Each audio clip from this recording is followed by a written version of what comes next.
এই বিষয়ে আরো তথ্য জানবো। সহকর্মী আব্দুর রউফ ঘটনাস্থল থেকে যুক্ত হয়েছেন আমাদের সাথে।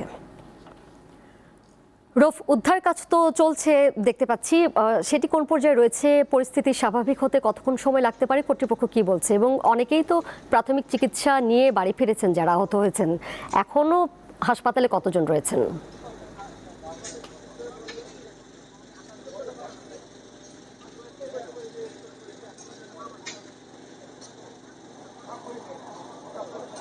আপনি যেমনটি বলছিলেন, উত্তরবঙ্গের মধ্যে এটি কিন্তু সবচেয়ে বড় ট্রেন দুর্ঘটনা যেটা আজকে ঘটেছে। আজকে দুপুর 2টায় ঘটেছে। বিশেষ করে ঢাকা থেকে ছেড়ে আসে চিলাহাটি গামী নীলসাগর এক্সপ্রেসটি সান্তাহার জংশন পার হওয়ার পরে সান্তাহার অদূরে সাতিয়ানগ্রাম ইউনিয়নের বাগবাড়ি নামক স্থানে রেল লাইন মেরামতের কাজ চলছিল।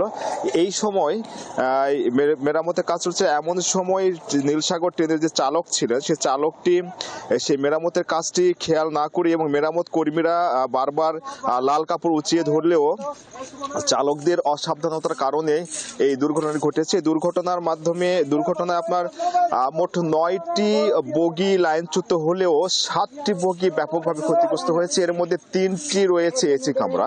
এবং এই দুর্ঘটনা ঘটার পরপরই নওগাঁ আদমদিঘি ফায়ার সার্ভিস কর্মীরা এসে যেসব আহত যাত্রী ছিল তাদেরকে উদ্ধার করে স্বাস্থ্য হাসপাতালে পাঠিয়েছে। এবং হাসপাতাল থেকে অধিকাংশই মোটামুটি সবগুলো যাত্রীরা প্রাথমিক চিকিৎসা নিয়ে যার যার বাড়ির দিকে চলে গেছে।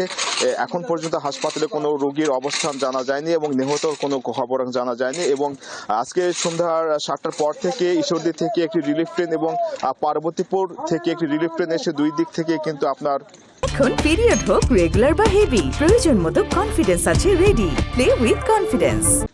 লাইনচ্যুত বগিগুলো উদ্ধারের কাজ চলছে এবং ইতিমধ্যে 2টি বগি উদ্ধার করে সেগুলো স্ব স্টেশন নিয়ে যাওয়া হয়েছে। তবে এই এমন দুর্ঘটনার কারণে কিন্তু আপনার যে যাত্রী বহনের যে ব্যাহত সেটা কিন্তু এখনো আপনার ব্যাহত হয়নি। বিশেষ করে সান্তাহারে আপনার ঢাকা থেকে, খুলনা থেকে এবং রাজশাহী থেকে যেসব ট্রেনগুলো আসছে সান্তাহারে আটকে আছে সেসব ট্রেনে আপনার ঢাকাগামী, খুলনাগামী, রাজশাহীগামী যাত্রীদেরকে সেই ট্রেনে পাঠানো হচ্ছে। এবং ঢাকা থেকে যেসব যাত্রীরা জয়পুরহাট, দিনাজপুর, নীলফামারী, পঞ্চগড়, ঠাকুরগাঁও যাবে সেই সব যাত্রীদেরকে আবার সাতিয়ানগ্রাম স্টেশন থেকে একটা ট্রেন আছে সেখান থেকে পাঠানো হচ্ছে। তবে এই মাঝখানে দুর্ঘটনার কারণে যাত্রীরা কিছুটা কষ্টের মধ্যে কষ্ট করছে এমনটি জানিয়েছে রেল কর্তৃপক্ষ। আমার সঙ্গে কথা হয়েছে রাজশাহী রেল ওয়ের প্রধান প্রকৌশলী আহমেদ হোসেন মাসুম। তিনি জানিয়েছেন যে ইতিমধ্যেই 4 সদস্যের একটি তদন্ত কমিটি গঠন করা হয়েছে। গঠনের মাধ্যমে তদন্ত করা হচ্ছে যে কেন এরকম হয়েছে এবং এই দায়িত্ব অবহেলার জন্য সান্তাহারে চুক্তিভিত্তিক যে স্টেশন মাস্টার শহীদ রঞ্জিত ছিল তাকে সাময়িকভাবে বরখাস্ত করা হয়েছে। তো এখানে একজন দর্শনার্থী জানবো যে তিনি সকাল থেকেই এইখানে আছেন এবং তার কাছে জানবো যে সকালে কি ঘটনা ঘটেছিল এবং এখন পর্যন্ত কি আছে এবং তার দৃষ্টিকোণ থেকে আজকে যে দুর্ঘটনা সে মূল্যায়নটা একটু জানবো। আজকে মূলত বিষয়টা দুপুরের পরে বেলা 2টার পরে ঘটনাটা ঘটেছে। এই ঘটনাটা আমরা যতটুকু জানতে পেরেছি বা আমরা যতটুকু সরাসরি দেখেছি তাতে মনে হয়েছে এটা স্টেশনের গাফলতির কারণে হয়েছে এবং আপনার যিনি ট্রেনের ড্রাইভার ছিল তার অসাবধানতার কারণেই হয়েছে।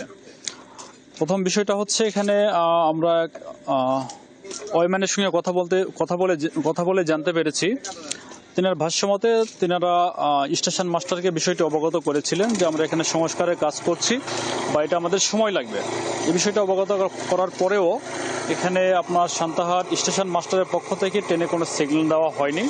পরবর্তীতে ওখানে কয়েকটি আপনাকে ধন্যবাদ। এখানে যে প্রধান প্রকৌশলী আছেন তিনি যে বিষয়টি জানিয়েছেন যে আজকে সারা রাতে উদ্ধার কাজ চলবে এবং আগামীকাল সকালে হয়তো উদ্ধার কাজ সম্পন্ন হবে এবং আগামীকাল পুরো দিন আপনার এই যে রেল লাইন যে মেরামত, যে রেল লাইনগুলো সরে গেছে, ভেঙে গেছে, সেগুলো মেরামত করতে আগামীকাল পুরো দিনে লাগবে এবং আগামীকাল বৃহস্পতিবারে হয়তোবা এই দুর্ঘটনা কবলিত যে রেল লাইন আছে লাইনচ্যুত বগিগুলো স্বাভাবিক অবস্থায় নিয়ে এসে স্ব স্টেশন নিয়ে গিয়ে এবং এই রউফ, আপনাকে ধন্যবাদ আরো বিস্তারিত তথ্য জানানোর জন্য।